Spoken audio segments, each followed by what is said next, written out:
I had walked up that brow 10,000 times. It had just never once turned me away before. The ship sat pierside in the flat, gray light of a Tuesday morning, moored starboard, side to, the same hull number on her bow that I had been seeing in my sleep for 15 years. I stood at the top of the brow with a small folded flag case under my left arm, and I waited to be granted permission to come aboard, which is the oldest courtesy in the Navy and the one I had come 3,000 miles to observe.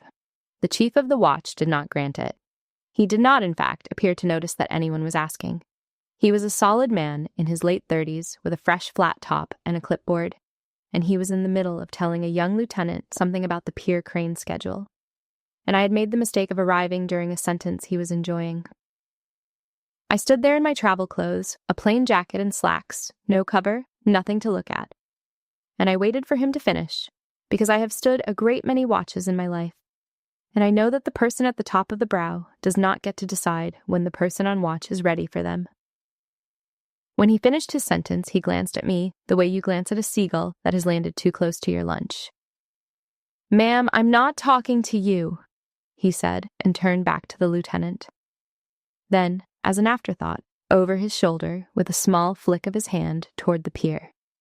"Hon, the tour's on the pier. They'll come get you." His name tape said, Cutter. I looked at it for a moment, and then I looked at the hull number again, and I did not move. There is a thing I do, and I have done it my whole life, and I want you to see it clearly because it is the real subject of everything that follows. When someone hands me a small cruelty, there is a half second where I get to decide whether to pick it up. I almost never pick it up. I have been told this is grace. I have come, over the years, to suspect it as something closer to cowardice wearing Grace's uniform. Either way, I did what I always do. I let the word "Han" sit there on the deck between us, next to 15 years of things I had not said, and I did not touch it. Behind Cutter, the petty officer of the watch was doing his job, which that morning meant standing the quarter-deck log and keeping half an eye on the stranger his chief had just waved off. He was very young, a second-class named Serrano by his tape, and he had that particular alertness that the good young ones have, the sense that the situation in front of them might contain more than they have been told. He looked at the flag case under my arm. Then he looked at my face, and I watched something start to move behind his eyes, some small gear that had not yet caught, the beginning of a thought that his chief had not bothered to have. I did not help him with it. I stood at the top of the brow of the ship I had nearly died aboard, and I waited, and I looked at the number on the bow, and I thought, of all the things I had prepared myself to feel coming back to this deck, being turned away from it had not been on the list. Let me tell you who was standing at that brow, since the chief of the watch had decided she was a tourist. I am a Master Chief Petty Officer. I have been in the Navy for 26 years. If you do not know what that means, I will put it plainly. In the enlisted force, there are 9 pay grades, and I am at the top of them, and there are not very many of us, and we do not get there by accident or by waiting. I am a damage controlman by trade, which means that for a quarter of a century, my job has been, in the simplest terms, to keep the ship from sinking and the ship from burning, and to run toward the flooding and the fire when everyone with any sense is running the other way. It is not a glamorous rating. Nobody makes recruiting posters about the people who fight fires below decks. But when a ship is dying at sea in the middle of the night, the damage controlman is the difference between a bad night and a headline, and every sailor afloat knows it, even the ones who would never say so out loud. I enlisted at 18, off the strength of nothing much. A girl from a flat inland town who had never seen the ocean and picked the Navy in part because it was the furthest thing available from where I was standing. I did not choose damage control. Damage control chose me, the way the Navy chooses most things for you when you are 18 and have signed a paper agreeing to be chosen. I remember thinking, at the schoolhouse, that firefighting and flooding and shoring seemed like a strange thing to build a career on, since the whole point of a well-run ship is that none of it ever happens. I did not yet understand that this is exactly the point. You spend your career preparing for the disaster you are working to prevent, and you measure your success in the number of the worst nights that never come, which is a hard thing to put on a performance evaluation and a harder thing to build a sense of yourself around, and it is, all the same, one of the most honorable ways I know to spend a life. 26 years is a long time to spend at sea. I have missed birthdays and funerals and the ordinary Tuesdays that make up most of a life. I have stood more mid-watches than I could count, in more oceans than most people will ever see, and I have made chief and senior chief and finally master chief, which is a thing that happens to very few sailors, and never by accident. Along the way, I acquired the reputation that follows the good ones and the difficult ones alike. The reputation of a person you want in the space when it goes wrong and do not particularly want at your table when it is going right. Because I have never been good at the going right part, the small talk, the easy warmth. I ran toward fires for a living. I was never much for standing around a barbecue. And for the last 15 of those 26 years, I had done something quietly and deliberately that I never once named to myself as a decision. I had made myself smaller and smaller at every command, in every wardroom and chief's mess, until I was a master chief that new sailors were a little afraid of and no one really knew. I told myself this was the dignity of the rank, the reserve a senior enlisted leader is supposed to carry. It was not. It was a wall, and I had built it one brick at a time, and behind it was a passageway on a ship in October with 2 names in it. I had more sea time than the entire watch section combined. I say that not to boast. I say it because it is the kind of fact that the word Han is designed to erase. And I want it on the record before it gets erased. I was not wearing any of it that morning. That was a choice. I had come in civilian clothes without my rating badge and my hash marks, and the one ribbon that would have made a knowledgeable sailor go quiet because I did not want a fuss and because a fuss was exactly the opposite of the reason I had come. I had not come aboard to be recognized. I want to be very clear about that because the rest of the day is going to look like it was about recognition, and it was not. I had come aboard to say 2 names at a plaque on a bulkhead in a space I had spent 15 years refusing to stand in again. It had taken a great deal to get me even to the pier. The captain, Commander Thornton, had found me through 3 commands. I later learned he had started with the old crew list and worked it like a boarding party works a ship, compartment by compartment, until someone at my current command told him a Master Chief Halloran was standing as the Command Master Chief at a training command 2 time zones away. He had called me himself, which commanding officers do not have to do, and he had told me about the 15-year memorial, and he had asked me to come. I had said no. I said no the way I say most things, quietly and with a reasonable excuse ready, and my reasonable excuse was that I had duties, which was true, and that the crew did not need an old sailor at their ceremony, which was not. He called again 2 weeks later, and I said no again. And this time he did not argue. He just said, in a level voice, that the 2 names on that plaque belonged to sailors who were 19 and 20 years old, and that he thought they would want the person who fought that fire beside them to be there, and that he would hold a place for me either way, and then he let me go. I sat with that for a week. Then I put in the leave, and I flew across the country, and I rented a car at an airport and drove to the waterfront, and I sat in that rental car in the parking lot by the pier for the better part of an hour before I could make myself get out, watching the ship the same way I had sat in cars outside a great many hard rooms over the years, gathering myself to walk into a place I did not want to be. When I finally crossed the pier and started up the brow, the smell got me before anything else did. Ships smell like ships, a particular compound of salt and fuel and paint and steel and coffee and the ozone tang of running machinery. And it is a smell that does not exist anywhere else on Earth. And I had not stood in it in 15 years, and it went straight past every wall I had built and put its hand directly on the thing behind them. I had to stop halfway up the brow and steady myself on the rail. Somewhere below the waterline, a pump was running, that low, patient hum a ship makes to remind you it is alive, and the sound of it was the sound of 100 mid-watches, of a whole life.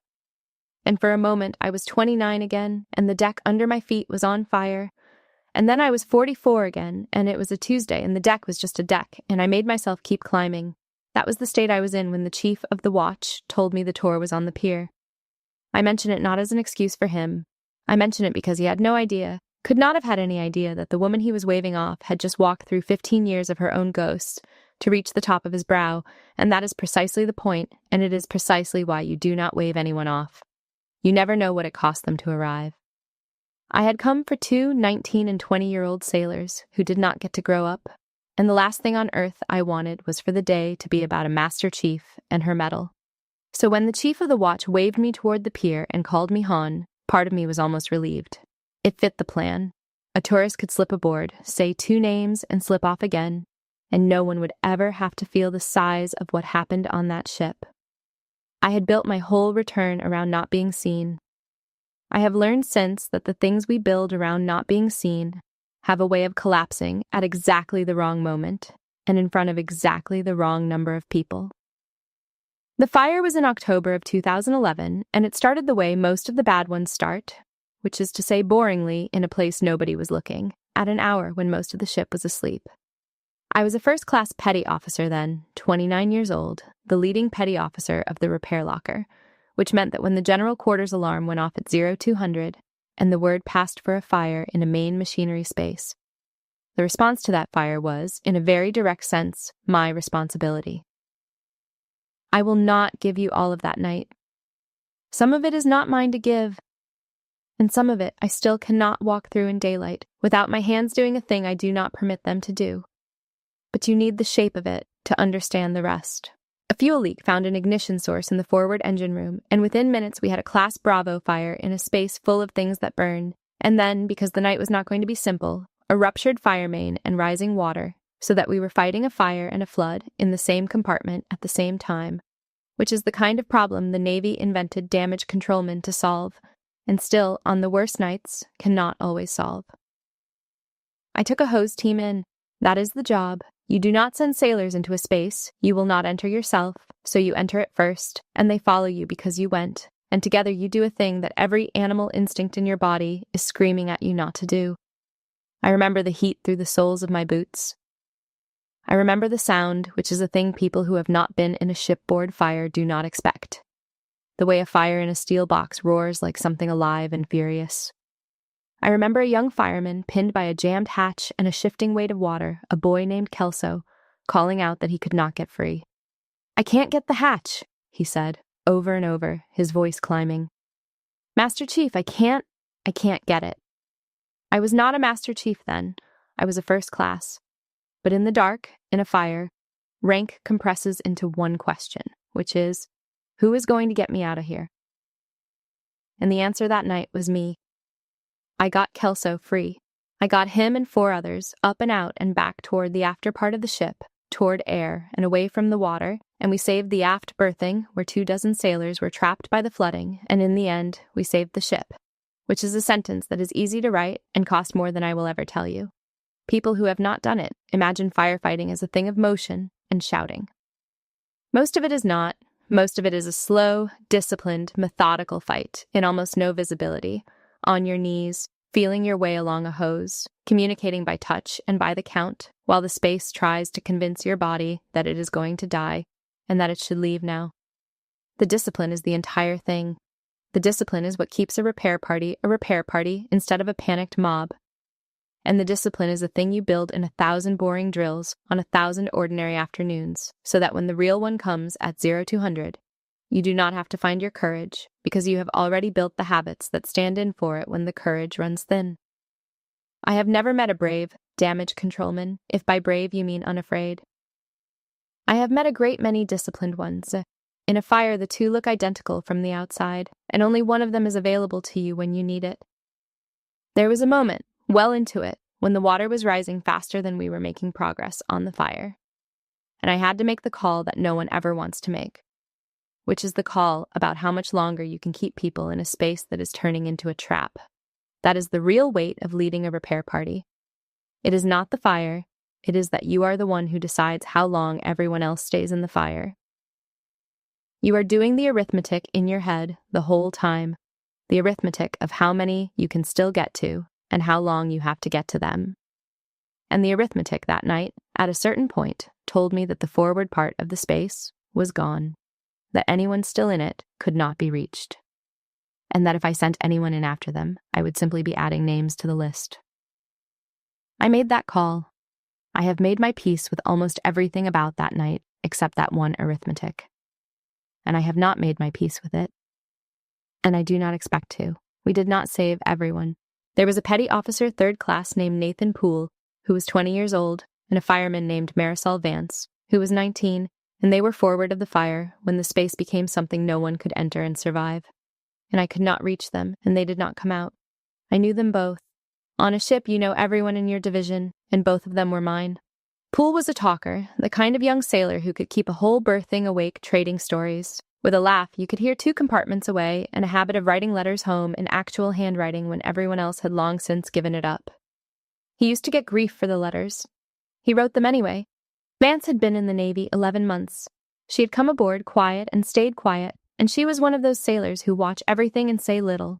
And she had told me once, in the mess, that she wanted to go to dive school, that she wanted to be a Navy diver, and I had told her to strike for it, that she had the temperament, that I would help her with the package.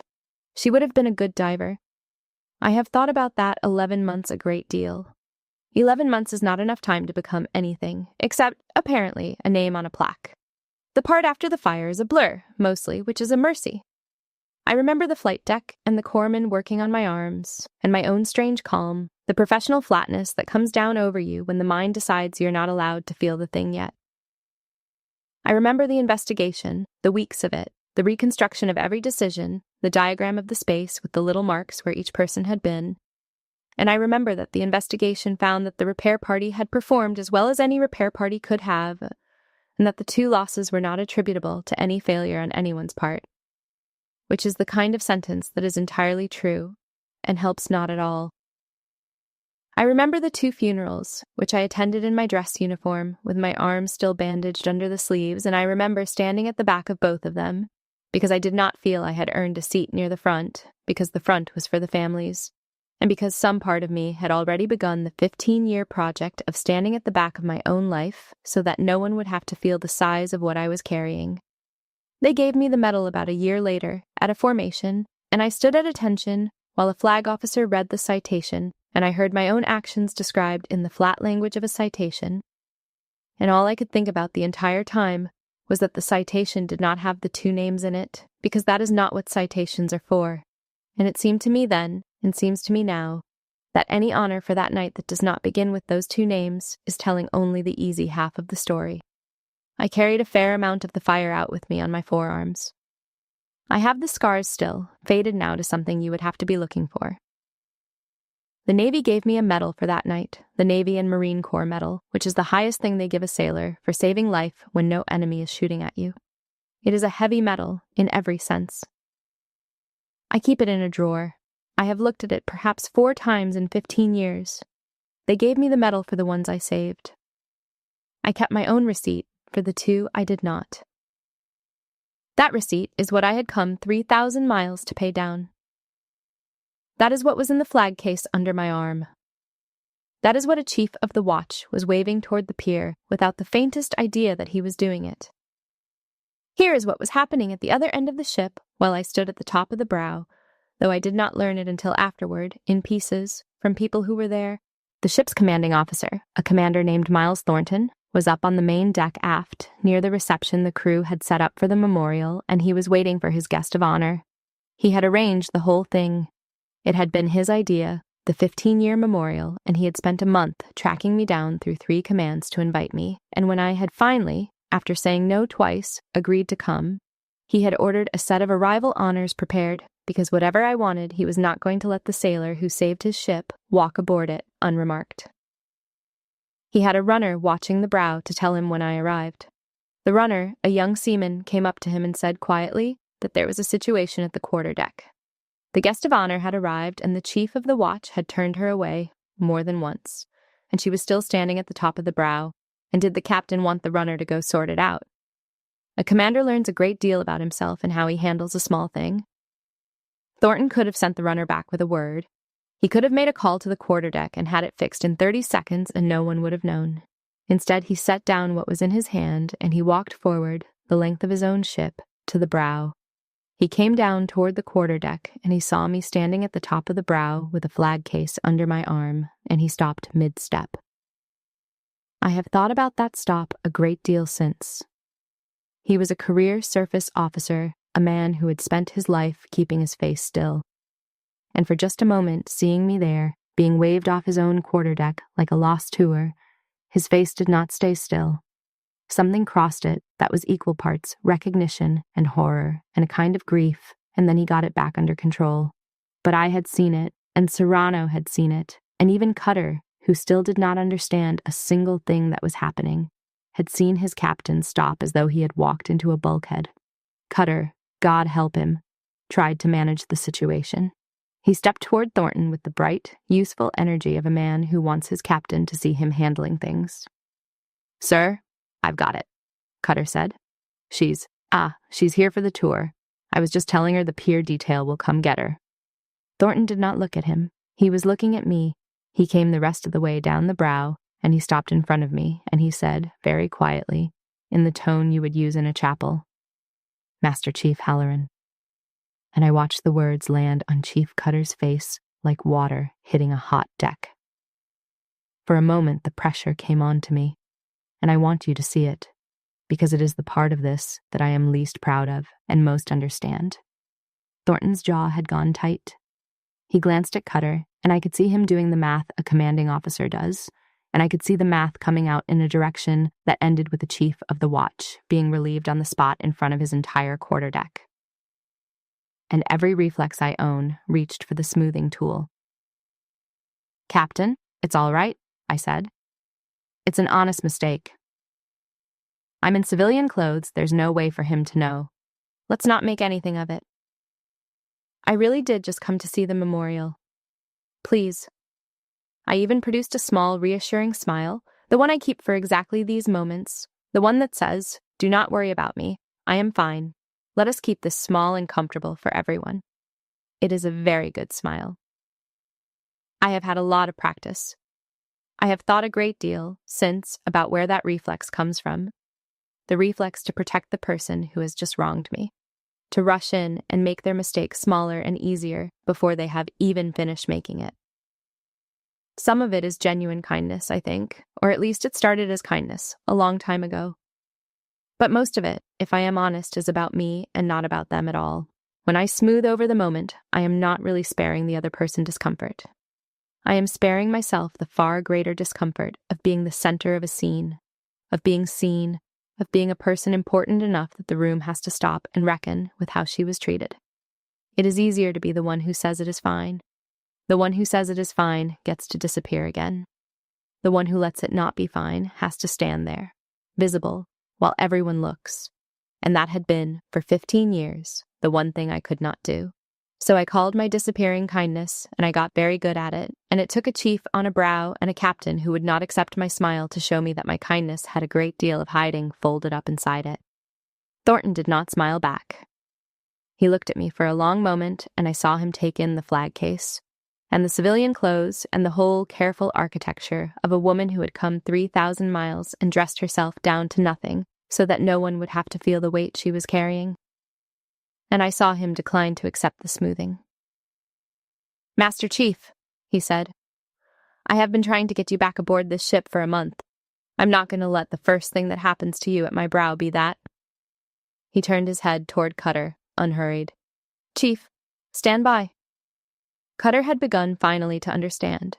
It arrived on him the way understanding arrives on a person who has just realized what they have done in a slow, sick wave. His face had gone from bright to blank to something younger and stricken. He looked at the flag case. He looked at me. His mouth opened and nothing came out. Serrano, at the log, had gone white and still. The whole quarterdeck had gone quiet, the particular quiet of a working space where everyone has suddenly understood that something is happening and no one wants to be the one who moves. Thornton looked back at me, and I could see he was fully prepared to relieve the chief of the watch, then and there, and be entirely within his rights to do it. I asked him not to. I did not ask him for the reason you might think. I did not ask him because I am so very kind. I asked him because I had just, in that quiet, had an idea. And the idea was the first thing I had felt in 15 years that was larger than my own carefulness. I stepped back from Thornton, and I looked at the ship, at the number on the bow, at the deck where 26 years of my life had happened, and I made a decision that I had, in a sense, been refusing to make since 2011. "Captain," I said, "I'll come aboard, but I'll come aboard properly, with honors, not for me." I nodded toward the after part of the ship, toward the plaque I had not yet let myself walk to. "For them. So your crew understands what today is actually for. Every sailor on this deck should know exactly what happened in that space, and exactly what it cost, and they should know it today, out loud, at the brow, not read it off a plaque on their way to chow." For 15 years, I had made myself small so that no one would have to feel the size of the fire. I had dressed down and slipped in and planned to slip out and called it humility. And standing at the top of that brow, having just been called Han on the deck of the ship I saved, I finally understood that my smallness had never once protected anyone but me. It had protected me from being seen carrying something I could not put down. And the price of that protection had been 15 years of carrying it entirely alone. I was done paying that price. I walked back down to the foot of the brow, to the pier, to come aboard the way a sailor comes aboard, the right way, the old way. And I set the flag case carefully into the crook of my arm, and I waited for permission this time, and I fully intended to render it. Thornton keyed his handheld radio and gave a quiet order, and up on the bridge wing, a boatswain's mate lifted the pipe to his lips, and the 1MC keyed up with the small electric pop that every sailor's body knows before the words even come. The pipe sounded, that long silver call that means attention, that means someone is coming aboard who is owed the ship's notice. And then the words came over the 1MC clear across the whole length of the ship, into every space and every passageway. They piped me aboard by my rate and my name and by the medal I do not take out of the drawer. I will not write the words here, because they were not really the point, and because I have spent 15 years not saying them about myself. But the deck heard them. The whole ship heard them. And the quarterdeck came to attention. Cutter came to attention because his body did it before his mind could argue, the way a sailor's body always does. And then Thornton, standing beside me, turned to the watch, to Cutter and Serrano, and the 2 or 3 others who had gathered.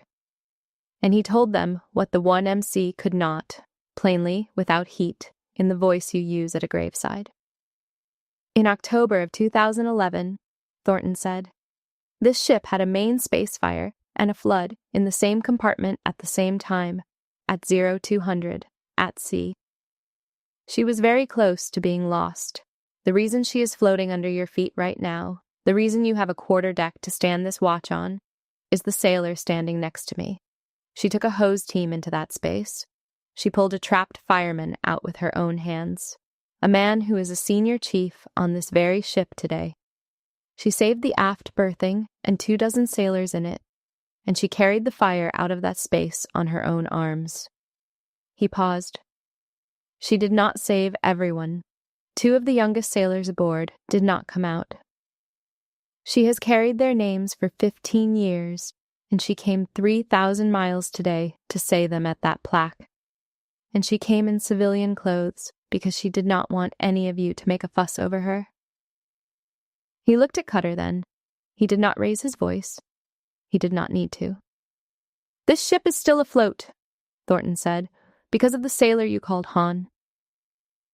And there was a sound of boots then, quick, coming forward along the port side, and a senior chief came around the corner of the deck house at nearly a run, a solid man in his mid-30s, and he stopped hard when he saw me, and his whole face came apart. It was Kelso, the fireman I had pulled out of the flooding 15 years ago. He was a senior chief now. He had made a career and a life, and he was standing on the deck of this ship because on one night in October, a first-class petty officer had gone into a space she was not sure she would come out of and gotten him free. He stood in front of me, and he tried to say something, and he could not.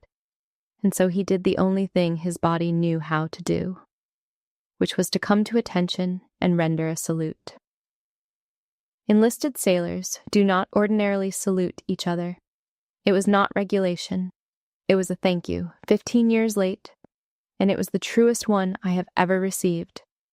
And I returned it, and neither of us could speak.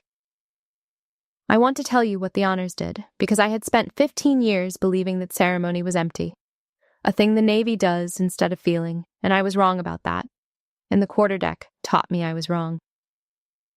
When the pipe sounded and the words came over the 1MC, something happened to the deck that I did not order and could not have ordered.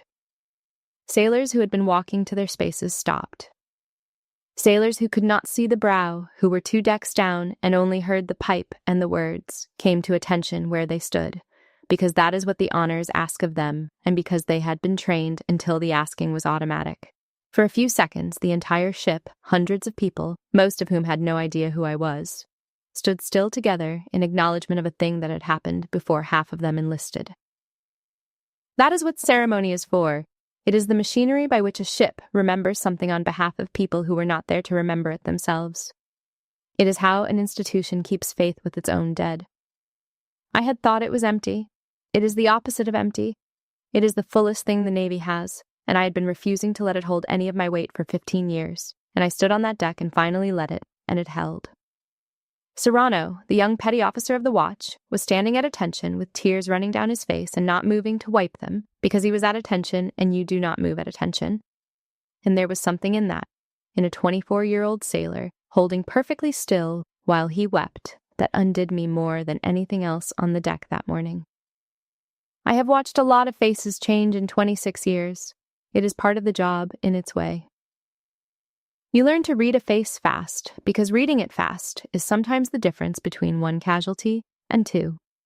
I watched it arrive on Chief Cutter.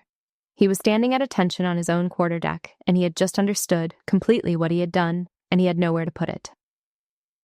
10 minutes earlier, he had waved me toward the pier and called me Han and turned his shoulder to me to finish a sentence about a crane.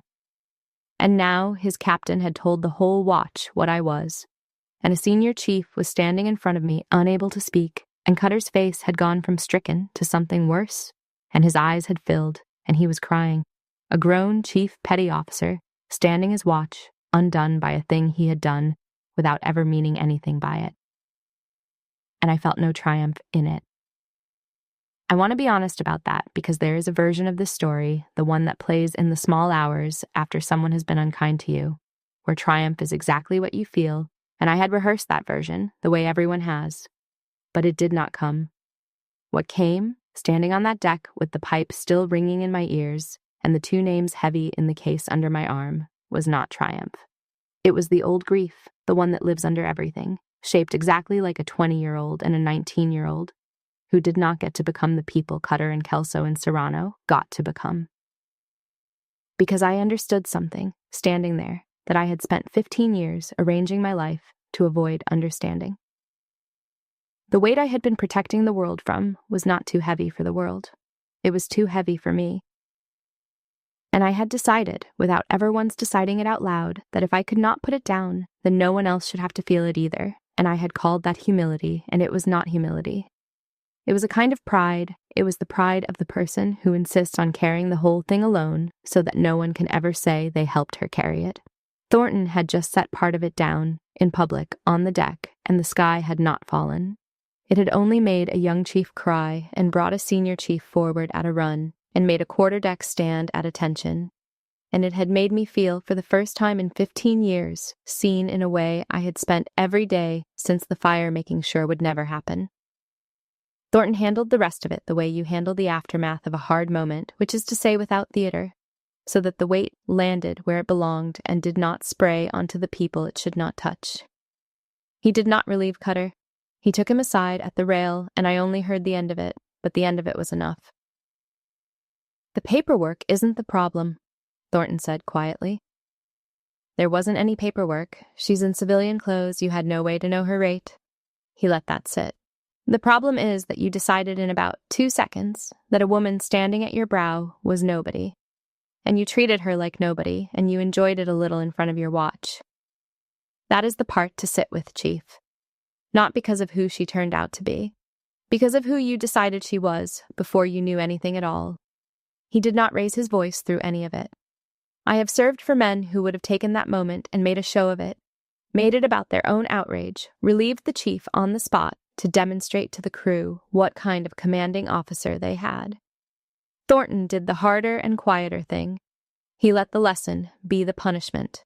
He understood, the way the best leaders understand, that a chief who breaks himself against the truth of what he has done, and is then allowed to carry that truth forward and become better, is worth more to a ship than a chief who is simply removed and replaced with someone who has not yet made the mistake and therefore has not yet learned. Mercy is not softness.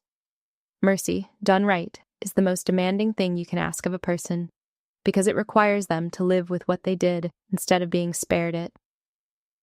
He gave Cutter the harder path, which was the path of staying and remembering and doing better, and I watched him give it. and it taught me something about leadership that 26 years had not quite managed to. Cutter came to me afterward. He was still not fully composed, and he stood at something close to attention, and he started to apologize, the words coming out in pieces. "Master Chief, I had no idea. I'm sorry, I am so sorry." And I did the second hardest thing I did that morning, which was to stop him gently before he drowned in it. "Chief," I said, "look at me." He looked at me. "You want to make this right, you don't do it by falling apart," I said. "You do it by remembering it. That's all. Just remember it. Now walk me aft. I've got somewhere to be, and I'd like a chief of the watch to take me there properly." And Kelso came up on my other side, and the two of them, the senior chief I had saved and the chief who had waved me off, walked me aft along the deck of that ship, past sailors who had heard the 1MC and did not fully understand yet, but knew enough to come to attention as I passed, and I walked between them toward the space I had spent 15 years refusing to enter. Kelso talked the whole way, the way a person talks when they have 15 years of things saved up and are afraid that if they stop, they will not be able to start again. He told me he had made a career of it, that he had gone from that flooding space to dive school, then back to the fleet, then to the chief's mess, and that he was a senior chief now with a division of his own, and that he told the story of that night to every new sailor who reported to him, every single one, as their first lesson, not the technical parts but the human part, the part about a first-class petty officer who came into a space she was not sure she would leave and got him out. He said that he had 2 kids now, a girl and a boy, and that they existed because I had gotten a jammed hatch open in the dark 15 years ago, and that he thought about that arithmetic more than I would probably want to know. He said all of it fast and rough, looking straight ahead, and I let him because I understood that he had been carrying his own version of that night, the survivor's version, which has its own particular weight, and that he had been waiting a long time to set some of it down in front of the one person who would understand exactly what it weighed. I had spent 15 years believing I was the only one still carrying that fire. It had genuinely not occurred to me in all that time that there were other people out there carrying their own piece of it, and that my disappearance had not spared them anything, had only meant they carried their piece alone, the same way I carried mine. That is the thing about deciding to disappear so no one has to feel your weight. You are not actually lightening anyone's load. You are just making sure that everyone carries their share of it by themselves. They had put a plaque on the bulkhead outside the space. I had known they would have. Ships remember their dead. That is one of the things a ship is for. It was a simple brass plaque, and it had the date of the fire, and it had the 2 names, Petty Officer 3rd Class Nathan Poole and Fireman Marisol Vance. And it had a line about the sailors of the repair party who fought the fire. And I stood in front of it with Kelso on one side and Cutter on the other, and I finally, 15 years late, let myself stand in that passageway and feel it. The space itself was quiet now, repaired long ago, painted and dogged down and full of the ordinary hum of a ship at rest. You would never know, standing there, that it had once tried to kill everyone in it. That is the thing about ships and about grief. They repair. They paint over. The hum comes back. And underneath the fresh paint, if you know where to put your hand, there is still the place where it happened. Kelso stood a respectful step back and let me have it. Cutter stood on my other side with his cover in his hands, and he had stopped crying, and he was doing the thing a person does when they have decided to stop centering their own feelings and simply be present for someone else's, which is a kind of growing up that I watched happen to a grown man in the space of an hour. Neither of them tried to fill the silence. That is a rarer skill than people think, the skill of standing beside someone in a hard place and not needing them to be okay for your comfort.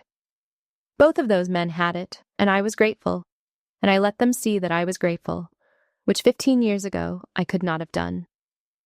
I thought, standing there, about all the versions of this moment I had denied myself. I could have come back at the 5-year mark, or the 10th. Thornton was not the first CO to invite me. There had been others over the years, quieter invitations, and I had turned every one of them down with a reasonable excuse, and every refusal had felt, at the time, like strength, like a person who did not need the ceremony, who carried her dead privately and with dignity.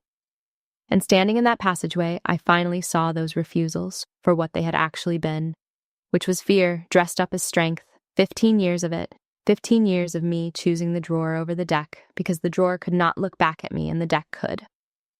I put my hand on the bulkhead. It was cool. 15 years ago, it had been so hot it took the skin off my forearms. I stood there with my hand flat against the steel, and I let myself understand that I had stood a harder watch on my own heart than any chief had ever stood on that brow. I had guarded myself for 15 years against exactly this. Against being back in this passageway. Against saying these two names out loud in the place where I lost them. Against letting anyone see me do it. And now there were two men standing beside me, watching me do it. And it did not kill me, and it did not kill them. And when I finally took my hand off the bulkhead, I understood that the invitation I had said no to twice had been the first door back that anyone had held open for me in 15 years, and that I had very nearly refused it. And that refusing it would have been a way of losing Poole and Vance a second time. Alone, in a drawer, next to a medal I never look at. Grief kept in a drawer does not stay grief. It curdles into something else, something that looks like strength from the outside, and is really just avoidance wearing strength's uniform. And it had been slowly narrowing my whole life for 15 years without my ever noticing the walls coming in. It is a strange thing to stand in the exact place where the worst night of your life happened and feel the walls move back out again. But that is what happened to me in that passageway. My hand on the cool steel, two men beside me who would not let me be alone in it. The space that had taken the most from me gave something back that afternoon, and what it gave back was room to breathe. The memorial was held that afternoon on the fantail. The whole crew mustered, and Thornton spoke, and then he asked me to say a few words, and I had not planned to, and I did. They had done it right. The crew was in their service uniforms, in ranks, and the ship's ensign moved a little in the harbor breeze, and there was a small table set at the base of the aftermount with the two names and a folded flag and a pair of covers. The old way of marking the missing. The bell was rung for them. Two names, a stroke of the ship's bell for each, and there is nothing in the world quite like the sound of a ship's bell rung for the dead. That single clean note going out over the water and not coming back. I stood in the front rank in a borrowed set of service dress that someone had found for me in about 20 minutes flat, because I was not going to say those two names in civilian clothes. Not anymore. Not after the morning I had just had. If I was going to be seen, I was going to be seen in the uniform I had earned, with the badge of my rate on my arm and the hash marks of my years and the one ribbon I never wore. And I stood there in it and felt, for the first time in 15 years, that I was dressed correctly for my own life. I did not talk about the fire. It was not the day for the details, and they were not mine to hand around. I talked about the two names instead. I told them about Nathan Poole, who was 20 and who had a laugh you could hear through a bulkhead, and who wrote letters home in actual handwriting when everyone else had stopped. I told them about Marisol Vance, who was 19, who had been in the Navy for 11 months, who had wanted to be a Navy diver and would have been a good one. I told them that these were not abstractions, not names on brass, but two specific people who had been exactly as real as every sailor standing on that fantail, with exactly as much life ahead of them, and that they had run toward a fire on a night in October, because that is what we asked sailors to do, and that they had not come back, and that the ship they died saving was still afloat under everyone's feet, and that this was not nothing. This was, in fact, the whole thing. I told them what damage control actually is, underneath the manuals and the drills.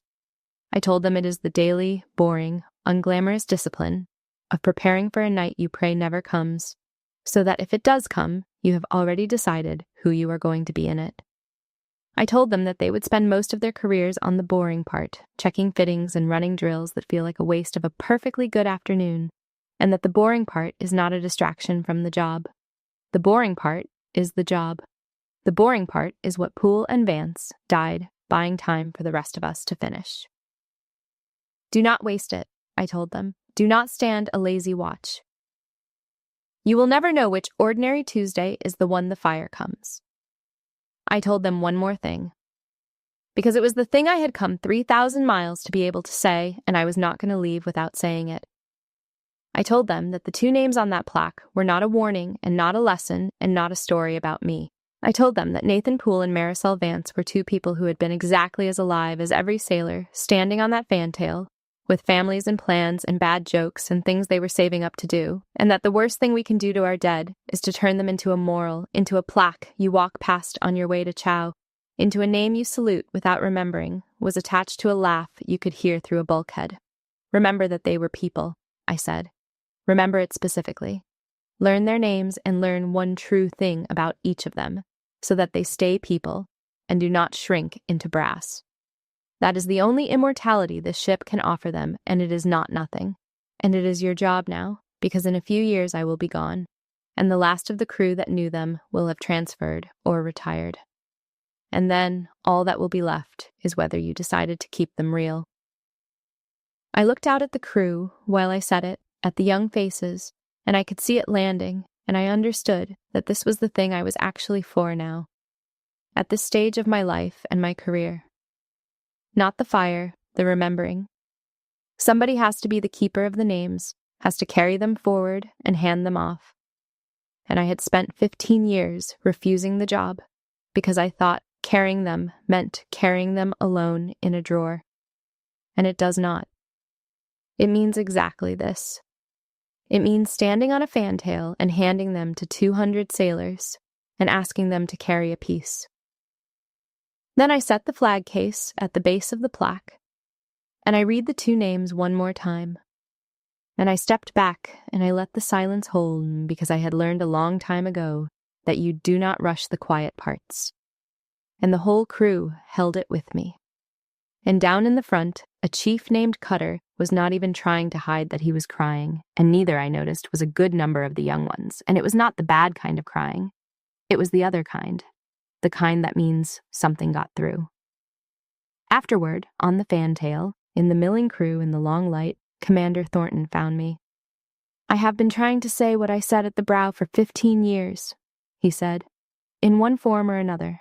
To the crew, I never had a way to make them feel it. I am sorry it took a chief being careless with you to give me the opening, but I am not sorry they finally heard it. They heard it, I said. And they had. He looked out at his sailors, at the fantail full of them, and he said, without looking at me, "Come back every year, not for a ceremony. Come talk to my new sailors, the ones who just reported aboard, the ones who think damage control is a school they already passed. Tell them what you told them today. I have 100 instructors who can teach them the manual. I have almost nobody who has actually stood in the space when it went wrong." He turned to me. "Come teach them what the manual runs out of." I looked out at the ship, at the fantail, at the hull number I had been seeing in my sleep for 15 years. And it did not look like a haunted thing anymore. It looked like a ship. My ship. "I'll come," I said. I had said no to less than that for 15 years. And standing on that fantail, having finally set some of the weight down in front of the whole crew and survived it, coming back did not feel like too much anymore. It felt like the first thing in a very long time that felt like coming home. There was one more thing. Chief Cutter was standing near the rail, apart from the others, waiting. He had asked one of the chiefs where he could find me, and he had come on his own, without a captain, standing over him, making him do it, to say whatever he had come to say. Kelso saw him and started to move, protective, and I put a hand on his arm. "Let him," I said. Cutter came up and stood at attention, and his eyes were still red, and he said, "Master Chief, I don't have an excuse. I wanted to say it to you without the captain there. I'm sorry. Not for the mix-up, for how I talked to you. That was mine." I looked at him for a moment. Late 30s, a good chief on most days, probably, a man who had made himself feel a little larger that morning by making a stranger feel small, which is the oldest and most ordinary mistake there is. "I know," I said. "I believe you." He nodded and started to turn. "Chief," I said. He stopped. "One more thing, and then we're square. And you never have to think about this again unless you choose to. You will never know who is coming up your brow." He waited. "Every single person who walks up that brow is carrying something you cannot see," I said. "Everyone. The ones in uniform and the ones in civvies and the ones who look like a lost tour. You were measuring people this morning, deciding who mattered, and the measuring was the whole mistake because you cannot see the thing that actually makes a person matter. So stop measuring Treat every one of them like they might have carried somebody out of a fire, because one of them will have, and you will not know which one. Do that, and you will be the chief this ship deserves, better than good. The kind sailors remember standing at the brow in the way you want to be remembered. I put out my hand. He took it. That's the whole lesson. It cost me more than I will ever tell you to learn it. Now go stand a good watch. He shook my hand, and he squared himself up, and he walked back toward the quarterdeck, a different chief than the one who had waved me off it, and I have to believe he was, because if I do not believe that, then the whole day was just cruelty. And I have spent 26 years refusing to believe that cruelty gets the last word about anyone. I walked back down the brow at the end of the day, in the long gold light, the empty flag case light in my hand, and this time the chief of the watch called the deck to attention as I went, and the whole watch stood, and I asked permission to go ashore. And it was granted, and I rendered the honors on the way off that I had come 3,000 miles to render, and I went. I had come aboard a tourist in the eyes of one tired chief. I went ashore a master chief in the eyes of the whole crew.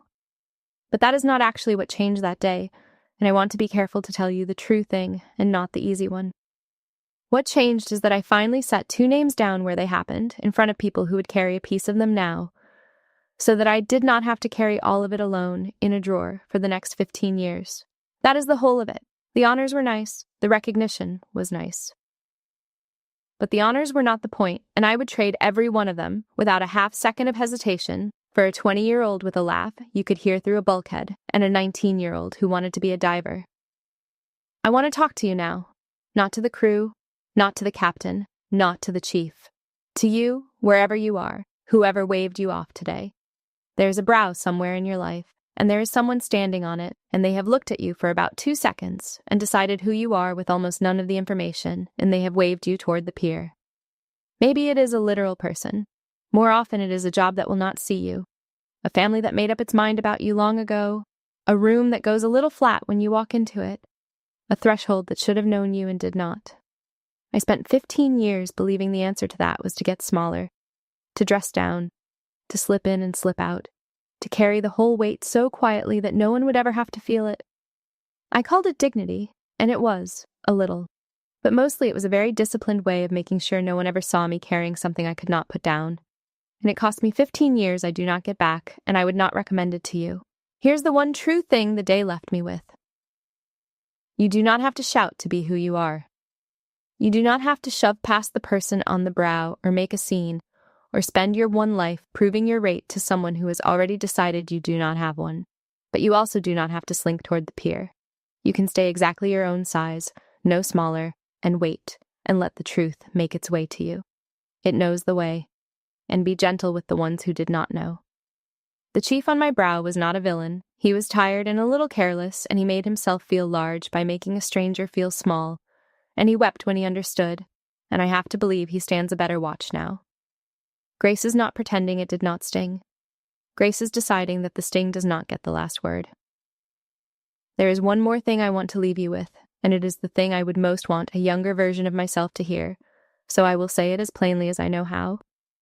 If you are carrying something heavy, and you have decided that the strong and dignified thing to do is to carry it alone, quietly, where no one has to see, I want you to know that I tried that for 15 years, and it is neither strong nor dignified. It is just lonely. The weight does not get lighter for being carried in secret. The people who would have helped you carry it do not get spared anything. They just lose the chance to be close to you. And the day may come, as it came for me at the top of a brow on a gray Tuesday morning, when the whole careful structure you built to keep from being seen collapses at the worst possible moment, and you find, to your complete surprise, that being seen does not kill you. That it is, in fact, the first breath of air you have taken in years. Let yourself be piped aboard. Let the honors hold some of the weight. That is what they are for. That is what all of it is for. If someone ever waves you off from a place that owes you its welcome, hear me. Stay your size. Say the names you came to say. The truth knows how to pipe you aboard. The end.